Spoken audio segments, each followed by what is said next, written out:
All right. So the past week, I've really just been focusing on building the sales systems inside of Lead Growth. So I figured it would probably be very beneficial to just show you exactly our sales system.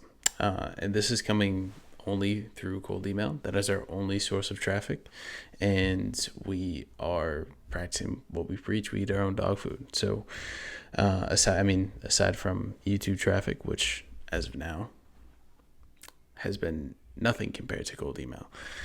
So exactly like I said, this is what we do for our clients right now. This is exactly how we get our own clients. So for honestly, it's just like the majority of the questions that we get asked on calls is like, what does the whole process look like? What does the whole system look like? So I figured it would probably be best to just show you exactly how to build your own campaigns, how to verify lead lists, where to go to find them, how to scrape them, then how to verify, basically create the campaigns, write some copy, and then once you launch them, what happens? So the systems that we're going to take, the kind of steps that we go through to get these people booked in and to get more bats, get more sales calls, and eventually make more monies.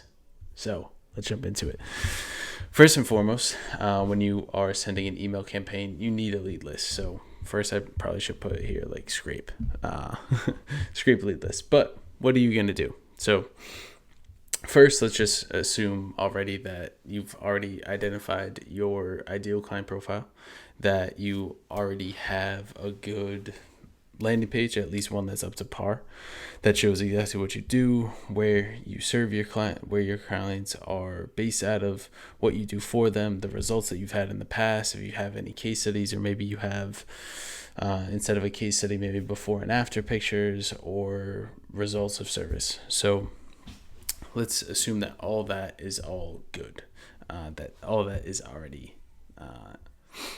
happening. So what you're going to do first is you're going to go to either Apollo, Outscraper, or D7 Lead Finder. Now, what I like about Apollo is that it's the most broad one possible. So we'll just take out the filters, and as you can see, there's 291.5 million contacts in here. Now these are worldwide, but what you are going to do, let's say that you're located in Chicago.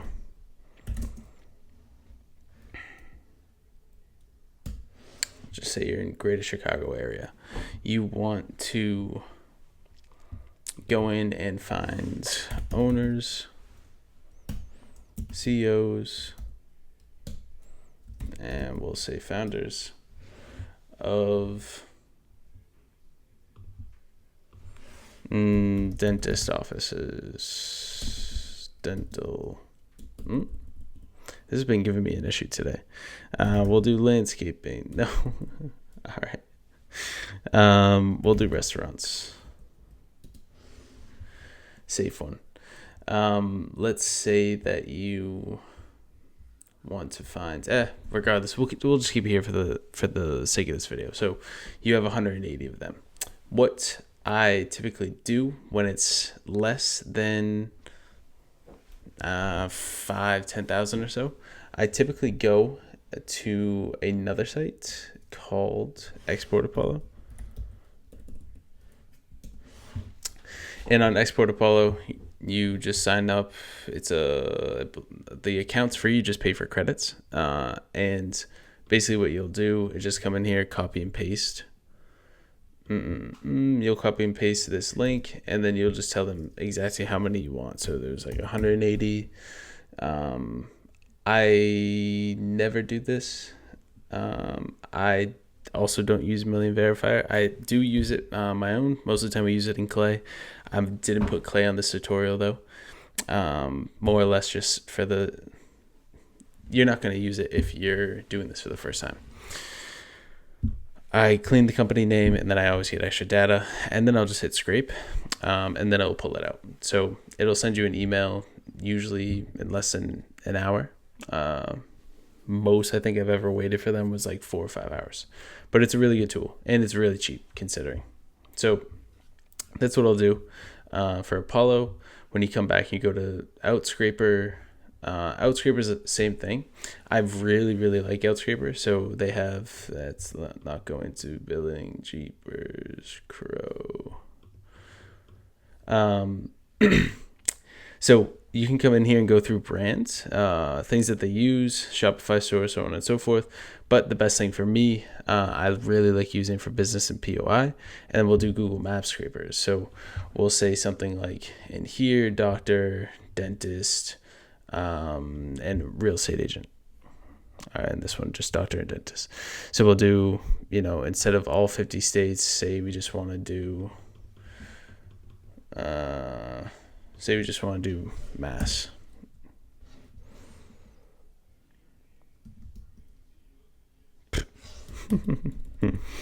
We just want to do Massachusetts.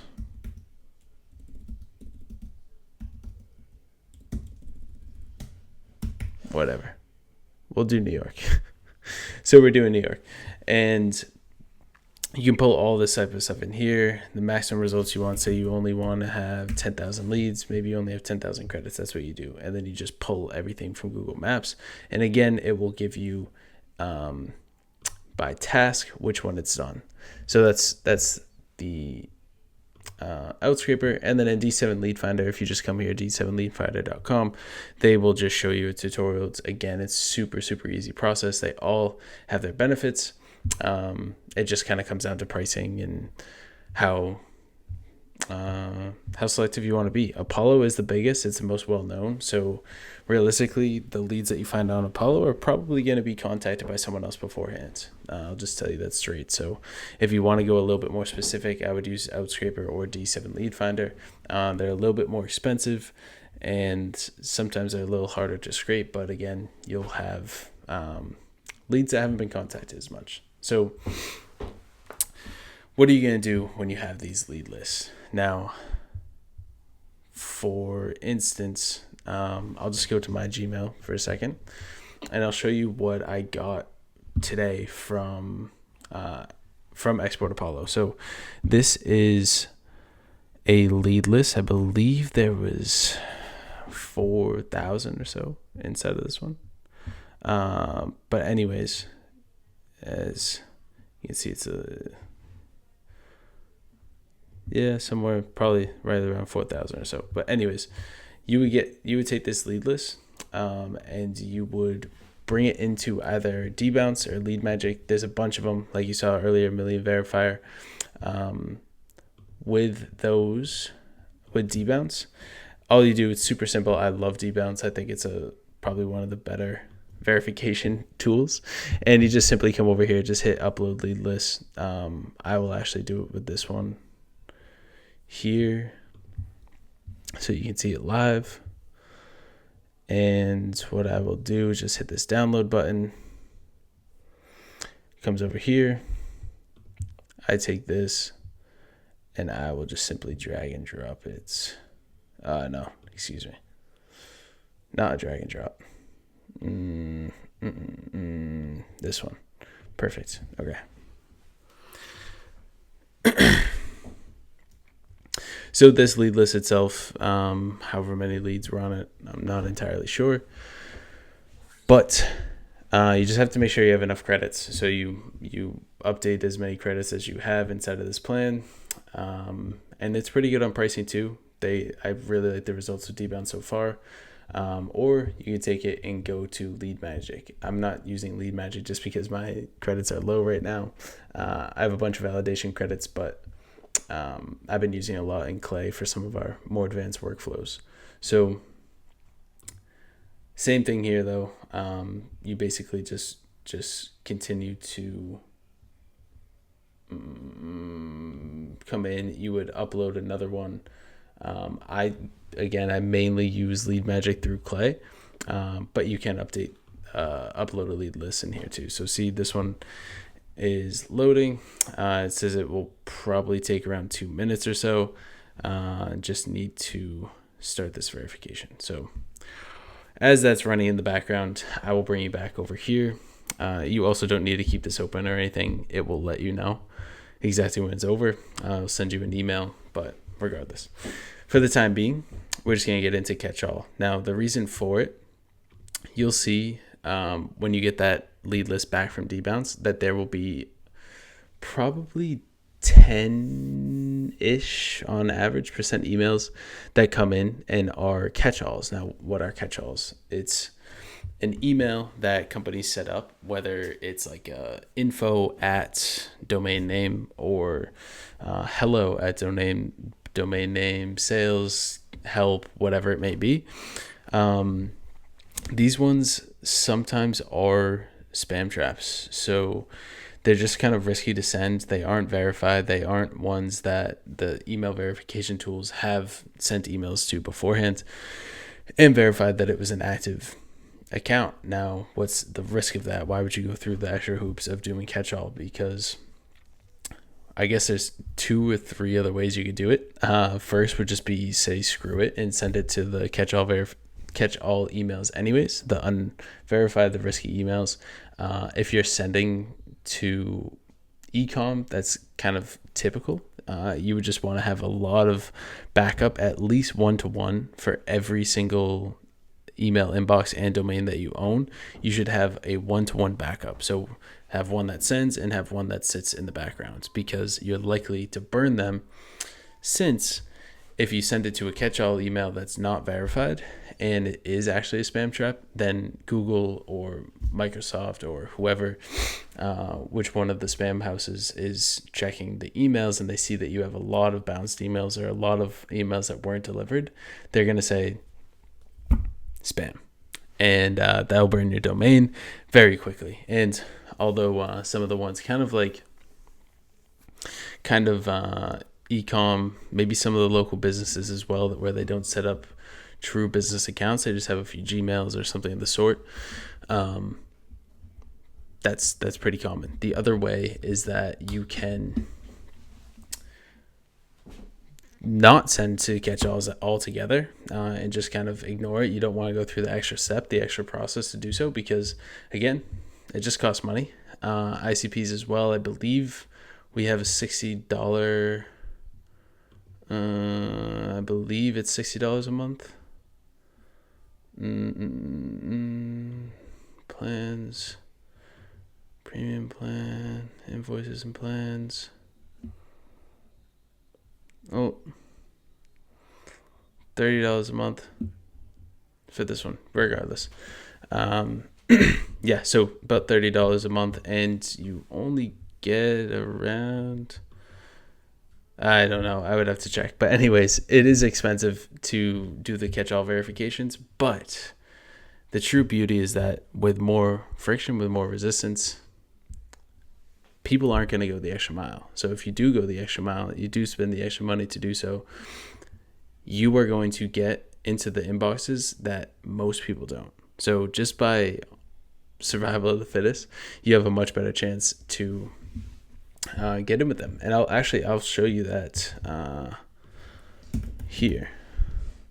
So in this catch-all campaign, we sent only 610 total, but we reached out to 310 contacts. We had 11 unique replies and 5 of them booked in. So it was immediate success. And with sending to 310 contacts and having 5 people book in for a call to then give you sales opportunities, it just goes to show that catch-all, and for ICPs themselves, is a really, really good tool to use for catch-alls. So that's what I would use for catch-alls. Now, after you have that, you're going to get a big lead list that we typically put into Clay, but it will also just spit back. So take what you have from ICPs, take what you have from Dbounce or from Lead Magic, and just put them together. You can do that in the Google Sheet super simply. Just honestly at the very, very basic level of things. If you aren't super technical, just copy and paste them together into the same table. And just make sure that the columns line up perfectly. So after that, your lead list is complete. Woo! time to upload it and put it into a campaign on SmartLead. So on SmartLead, when you come in to an email campaign, we will just come in here and hit create campaign. So we'll say this sales system test so that my team knows. You don't have to upload the lead list right away. For this, I will just upload this one just for the sake of it so you can see.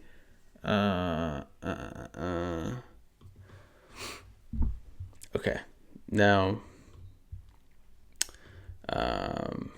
actually, let me just do that again. Okay, if they're in the global block list, you can turn this stuff on. I typically don't. If they're in the unsubscribe list, if banned across the entire database, yes. If they exist in another campaign, no, because oftentimes we recycle leads after 3 months, and we will keep the campaigns live or the lead list live themselves, and import leads if they're on the unsubscribed. Yeah, no. Okay, so client ID, we'll put that as Noah. Perfect. Okay. All this stuff is good. Good. And boom. Incorrect format because I just pulled it straight from Export Apollo. It will be fine when you have it verified.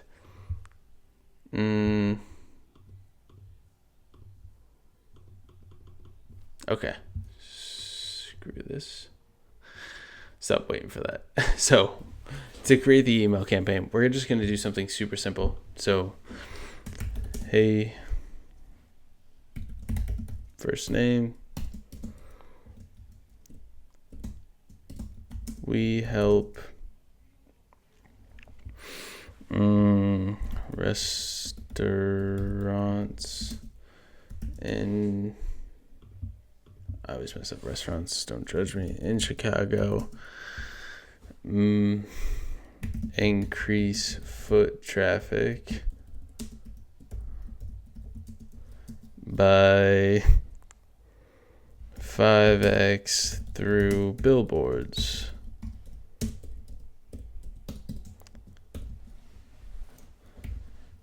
We'll say competitor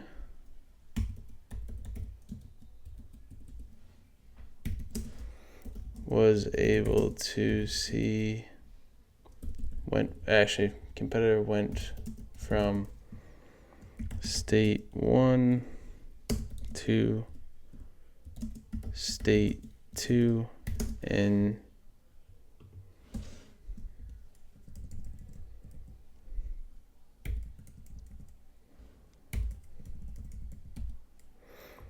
in 30 days without spending or without pain point. I guess I kind of went back and forth, but I will give you kind of more or less the framework rather than, so we help. This will be some sort of personalization based on what they are. As you can see, it's like it's a restaurant in Chicago, or you can just be however specific as possible. We'll just, for the sake of this one, we'll say location. And then increase. So this is a desired time. So desired outcome. And then we're just going to say leverage a simple case study. So leverage something in here. If we were saying we help restaurants, we could say we help Benny's Chop House. That's a good steakhouse I like in Chicago. Went from state 1 to state 2 in 30 days. So this will be time frame. This mic is just in the way. Without pain point. Cool.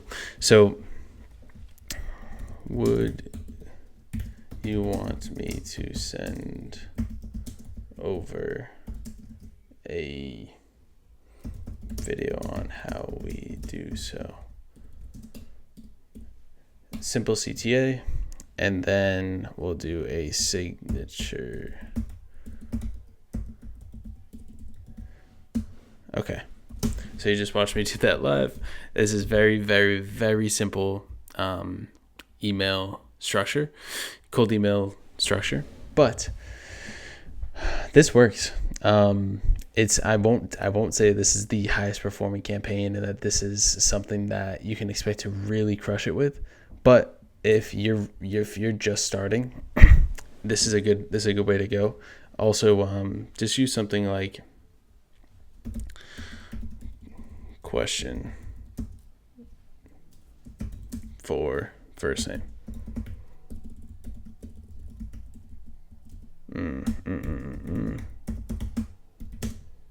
Okay, now what are all these weird little brackets and all that type of stuff? So these square brackets, don't pay attention too much to them. As you can see, those are like the personalization, the location, desired outcome, say 1, say 2, time frame without the time point. This is more or less for when you get a list and you have first names, last names of these prospects, you're able to just come in and hitting this variable. As you can see, SmartLead has a bunch of them already pre-canned. It will just plug in their first name. That's how you're able to send with one lead list, one campaign to a lead list of 5,000 people in a day at scale. So we do this. This competitor, this likely will just be if you've worked with someone beforehand. So I would just say like case study or maybe even past clients here. Went from state 1 to state 2 in time frame without the pain point, and then what would you do to send over a video on how we do so? Perfect. Very simple. Now you can have one, or you can have as many emails as you want in here. You just pick how many days you want in between them. We have 3 days, we have 2 days. You can put in another one. We have 5 days. And honestly, the most I send is like a 5-step sequence. Most. Reason being, we want really quick feedback loops. And that's one of the beautiful things about cold email is that you can understand if your message is fitting to your market super quickly. Because if you say you didn't even want to have 5, you want to only have 3 emails that go out. You have one that's just kind of throwing it out there, case study, super simple case study, like peek into desired outcome, show a case study, show some social proof. You want me to send over a video on how we do so. Second one can be something like, hey, really wanted to show you how we could improve your foot traffic. Would offer some sort of sales asset to them. Then, and the last one is that like, hey, am I reaching the right person at your business? Or is this something that you're not interested in? Like kind of like a breakup email. And then within, make this 2 days, make this 3 days. And within a week, even if you wanted this 2 days, you could have true message market fit within a week. Because if you start sending it at scale, you send around, between 300 to 500 emails per day per email variant, then you're going to start getting some good feedback. So that's great. I won't get into setup and final review and all that type of stuff right now, just because I want to come back and show the rest of this sequence flow for you guys. So once this campaign is created on SmartLead, and you have this, this should have been beforehand, but you have the lead list is inside as well. You write the email copy, then you take the email copy that we had right here, and you just copy and paste it, because you have to use some syntax. So this is the syntax that my friend Emil built for us inside of Agency Velocity. We have access to it. There's a bunch of other ones that are out. I know this one's Spintex Baby is another one too.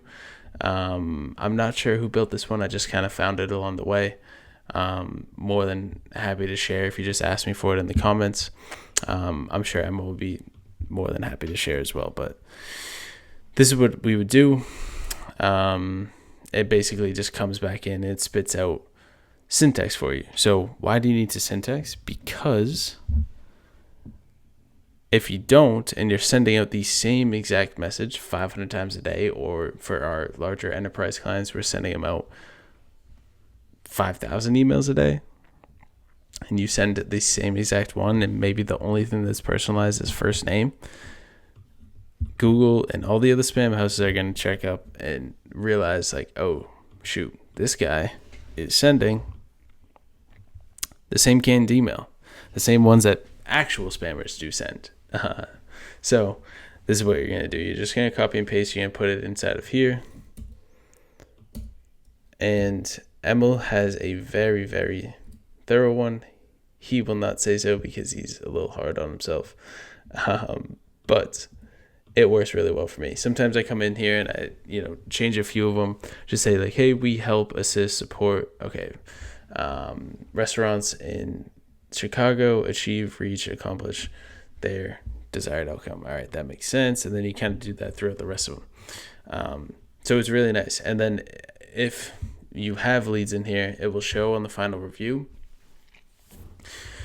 Just, we help restaurants in Chicago reach desired outcome. Benny Shop House went from state 1 to state 2 and within time frame, without pain point, easy, and so on and so forth throughout the whole thing. So that's great. That's for syntax, and you do this for every single message that you send. You must syntax it. This just makes it really easy. The ChatGPT one, beforehand, back before we were so sophisticated, I would just come in and I would think of different ways to do so, and that's exactly how Emil created this one. So that's great. Now, after you after you add syntax, this is when you start to check for spam words. So to do that, we go over to Mailmeter. Now in Mailmeter, we are going to copy and paste the syntax version, not the original one. And Mailmeter is great. They have this spam check. They have the spam checker. That's a free tool, actually. You don't need to have a subscription to Mailmeter to do this. And inside of here, this gives you, okay, perfect. So this gives you the reason why your email won't or will land in spam. So this one, the only harsh word that we use inside of here is only. So it's funny that I use only to say that. But now, this is good. It will show, and this works. It's mainly for cold email. That's what they use it for, because it will show not only is that, is a great overall score. There's no spam words inside of here. It only takes a few seconds to read, and it's 55 words. So that's great. If you put in words like free or guarantee or money or revenue, increase sales, all of these, it will start to tag them and show you why they're wrong, and then it will just show you if it's a good score or not. If it's poor, expect to land in spam, and just don't do it. So that's Mailmeter. Then after you're done, in this case, it was the only one. So only tough word to send.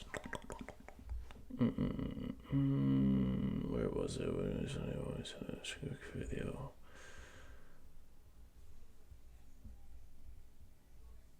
I can't find it for some reason.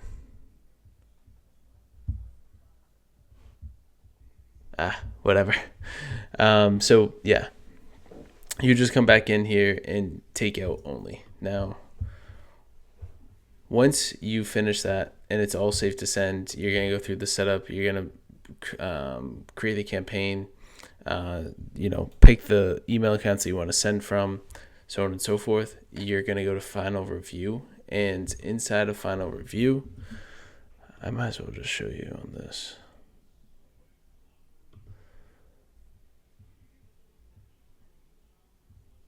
Okay, cool. So we're going to go like this here. We're just going to hit save. Inside of the setup, choose the sender accounts. We have almost 1,000. Getting close. We're just going to do Noah here. And we'll just send off of this one. You can pick, 36 that we have. Or select the 30 that we have on there. Schedule the campaign so you put it out from 9 a.m. to 6 p.m. You can send one every 20 minutes so that there's 27 triggers per day on all those 30 accounts, or you can do it every 5 minutes so there's 108, or you can do it every 80 minutes so there's only 6 that go up per day. It all depends on the volume that you want to send and also the health of your email inboxes, and that is a whole can of worms that we're not going to open up inside of this video. So what you do is you set it for the next day, which is tomorrow. You set up the total amount of leads that you want to contact inside of this campaign, which could be 500. But most importantly, it won't let you do it without it, but you pick which time zone that you're on. So boom, save. Okay, fantastical. Now you go into campaign settings. I always do when stop sending messages when your lead replies on a message, because we aren't sending links and we don't track email opens. Boom, boom. Okay, we don't track these. Again, kind of more or less for another video, but it just hurts deliverability when you do track it. This I always send as HTML and force as plain text. Now, I always go 100% new leads, so you're always reaching out to more and more new leads. And then if someone, I also don't do this either. Some people prefer it, but I just want to reach out to as many people as possible. And say there's been other times where I reach out to someone in sales and in marketing, and the person in marketing says no, but the person in sales says yes. And then eventually you have meetings with the director of sales or meetings with the CEO, and you close those people because you didn't hit company level autopause. So that's great. Inside of here, enhance email sending and delivery, I typically say yes, and I think for generally speaking, I would say yes. Right now, nobody is delivering to Outlook emails. So if you, again, another video for another day, but basically, if you're sending to an Outlook inbox, or if you know that your client or prospect is using Outlook, you don't want to send to Outlook right now. So we just pull them from our personal campaigns. The only way to know that is to use a few different tools to leverage to see what type of ESPs that they're using. And I'm not going to get into that on this video. So it's a little higher level. So I auto categorize these leads. I only do it for out of offices because it just saves time. So ignore the out of offices, reactivate them after X amount of days, and we use a webhook inside of SmartLead to do so. That basically it will read the email and see when they're back. If they do say that they're back, if not, it will automatically reactivate it in 7 days. So that's great. And then again, bounce rate 2%. If you have a higher bounce rate than 2% and you're sending significant emails, significant volume, then you want to pull it. If you're not sending significant volume and you're sending 200 emails and over 2% bounce, that means 4 emails bounce, then I would, it's not worth pausing. But anyways, we're going to assume that you do so. And it's better to be on the safe side. So then, you use to. So save those general settings. Come through the final review. This is what it looks like. So once you get here, you come in, you see, okay, good. Word count, 37 words. That's good on average. You have one adverb meeting the goal of 4 or fewer. One sentence, it says that there's a sentence that's hard to read. I assume that's just kind of because of what we're doing inside of here. and it all works well. So that's great. Then afterwards, you can hit a button right here that says final review, and then you're done, and you post it, and the campaign goes live. Boom, email sequence began. Yeah, you can't party yet because this is just the beginning. So all of that work inside of here was just to start the campaign. Now, to start the campaign, what this will look like is you're going to send the first email, and you will either get an out of office reply, no reply, negative reply, or a positive reply. Now, there are loads of nuances, and inside of our campaigns, you will see, we'll just go to this master inbox, and we'll come here. We have all these different tagging systems for all these different tags for our email campaigns, and each one of them triggers a new sequence or sends data to a list. It will send them to a CRM. It will send an email if they're interested or if they're looking to book in, so on and so forth. That basically just, this is what we use to direct the email campaign and to tell the computer, I guess, or to tell this automated system inside of SmartLead what step is next. So to come back to the base level, the main four is out of office, no reply, negative reply, or positive reply. With no reply, first, say you send out the first email, there's no reply. Then it's 2 days or so, whatever it is. And after 2 days, the second email goes out. Same thing here. After 3 days, the third email goes out. And again, you guess it, 2 days, the fourth email will go out. And then if there's still no reply after the whole sequence is finished, then you keep this lead list, or you keep the lead, and then you're going to recycle them into a new campaign.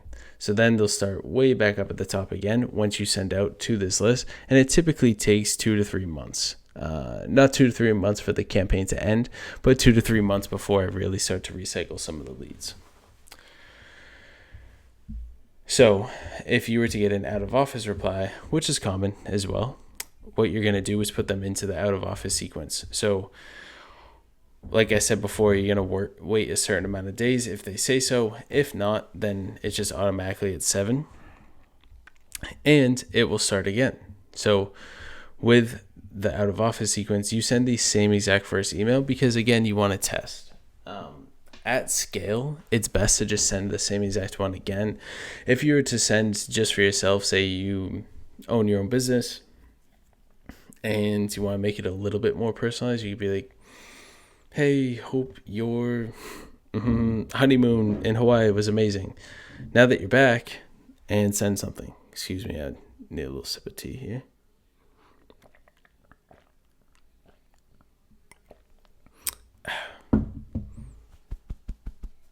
All right.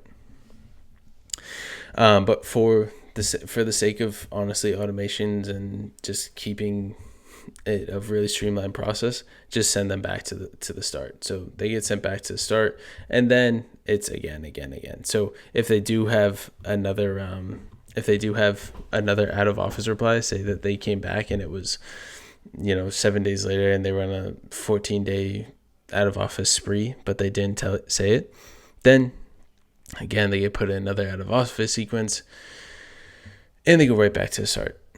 Okay, now from this out of office sequence, this part of it down here, as you can see, it kind of follows the same pattern here. So we're just going to get into this part, and I will tell you full clarity that it is the exact same, because it's basically starting them at the starting point again. So we covered no replies, we covered out of office. Inside of negative replies, so say someone's like, no, I never want to hear from you again, get out of my email inbox, unsubscribe, I hate you, don't ever send me another email again. Just simply add them to the do not contact list. They're not someone you want to reach back out to again, and you have a much better opportunity to selling to someone who hasn't told you that they hate you and your dog. So just throw them in that list. Now you keep that inside of Smart Lead, and it will be a master do not contact for either the client of yours or for you yourself, your business. And that they will stay there forever. No matter what lead list you upload, say that they snuck on there, Smart Lead will stop them from sending. So Smart Lead will do that for you. Now let's go the good route, the green route, the positive replies. So positive reply, great. The first thing you're going to do is either send them a sales asset or send them the calendar link or set up a meeting. If you're in person and you do quotes, then you're going to go and set up the quote. Okay, so what does that mean? Now, is the meeting booked? Is the quote booked? Yes or no? Yes, they did. The meeting was booked. And then did they show up to the call? If they did show up to the call, did they close? Yes or no? If they did close, then send them a payment link and send them a Panda doc. If they did sign and pay, absolutely fantastic. Start beginning the onboarding flow. If they did not sign and pay, send them a gentle reminder to do so. Okay, now, if they didn't close, they lost. Add them to a newsletter or some sort of follow-up sequence, some nurture sequence, if they were still qualified. If they weren't qualified, then obviously you can forget about them, or again, maybe still add them to a newsletter. I think it's always beneficial just to get more eyes on it, and set up a newsletter yourself. That's for another video, but add them to your newsletter and then reach out again in 3 months, because a lot of the times people, if it just comes down to, sometimes people are just simply scared to make the investment, or maybe they don't have an immediate need for it at that time and they're just kicking tires and window shopping. Then just hit them in 3 months when maybe that pain point's a little bit more painful. So if they didn't show to the meeting, then you just hit them with a no-show subsequence. And basically inside of here, we have another no-show subsequence on a different chart somewhere else. So that's for us internally. Now, all of this goes into getting a client. Now, this may have seemed like a lot, mainly because it kind of is. And again, like I told you, you can see all this stuff is the same over here, just because we're restarting them. But regardless, it does take a lot of work to get someone paid and signed, and to close someone in cold email, but it's a lot of upfront work. A lot of the lead lists, the scraping, the verification, the catch-alls, writing the email copies, checking for spam words, syntaxing everything, making sure that the email is good and ready to send with accurate accounts, so on and so forth, all that type of stuff. It seems like a lot of work. It is a decent lift, but it is well worth it, because now that you did all of this groundwork, you are able to send automated emails at scale without thinking about it again. So say this is the first time you ever do it. And for me, it was an absolute pain in the ass the first time I did it. I was working at another company. I was doing it inside for them. And the first time I did it, I was like, do I have to do this shit every single time? But after you do the first lead list and you understand what your ICP is, say maybe you scraped 10,000 leads and you can only get through 500 in a week. So now for 20 weeks, you have leads and you don't have to do this whole process again. Maybe you'll have to verify them, because on average from our research that we've seen that every 3 months, you can expect 5% of your lead list to be churned, to basically, the people either leave, they get fired, they retire, they, something happens to them and they leave the company. So that's that. But afterwards, and you have all this stuff, you can create, you know how to create campaigns. This part down here is absolutely repeatable. And the even better part about it is that you're continuously testing. So say something like that didn't work. Say that your reply rate was low. Well, say your email deliverability was perfect, but the reply rate was low. It just means that people, one, probably weren't opening the email. So maybe you go in and you change the subject line to the first line. Or maybe you had decent reply rates, but the booking rate was low. That means that the call to action didn't really resonate with the people. So, or maybe the offer itself didn't resonate and it wasn't the actual pain point that they were going for. So then you change the angle.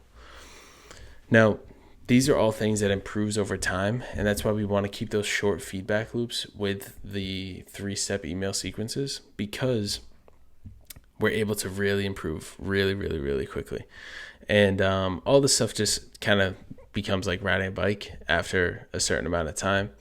But if it seems like it was a huge pain in the ass and it's not something that you want to put your time and effort into, you would rather just focus on scaling your business and getting this point right here, meeting booked, and afterwards, and you just want someone to and like in your case it's more or less just meeting booked. Yes, did they show yes or no? Then just find us, leadgrowth.io. We're more than happy to get on, see what we can build for you, see how we may be able to help your business scale and get more money by cold email systems. So I know this is a super long one. I wanted to put this out here more or less as a sales or a training asset for our sales team and also for you. So cheers. Hope you have a great night. I'm calling it here. It's about 11:15 right now. So I am going to get some sleep, but I will see you guys soon. Cheers.